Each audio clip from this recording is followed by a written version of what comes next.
Hello, নমস্কার।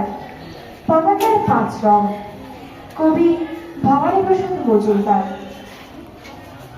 বলতো দেখি, পতাকায় মোদের কয়টি রং আছে? শিক্ষক এসে শুধালেন হেসে দ্বিতীয় শ্রেণীর কাছে।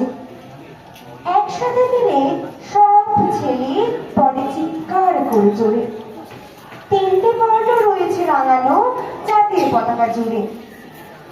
শ্রেণীর পেছনের বেঞ্চের কোণে শিশু ছিল এক বসে। পতাকার মাঝে পাঁচ রং আছে, বলল সে মৃদু ভাসে। কথা তার শুনে বাকি শিশুগণে হেসে খায় লুটোপুটি। শিক্ষক রেগে বলেন, বোঝাও কি করে পাঁচটি? মাথা নিচু করে ভয়ার্ত স্বরে সরল শিশুটি বলে, উপরে গেরুয়া, মাঝখানে সাদা, সবুজ আছে তার তলে, আর আছে আঁকা গোলাকার চাকা, নীল রং আছে এতে। শিক্ষক বলে, এদিকে ধরলে তবুও হচ্ছে চারটে।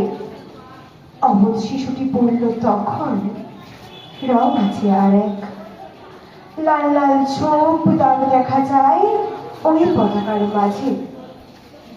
বাবাকে যখন আনলেন ওরা কফিনের ঢাকা খুলে, জড়ানো রয়েছে দেহ খাড়া তার পতাকা আর ফুলে।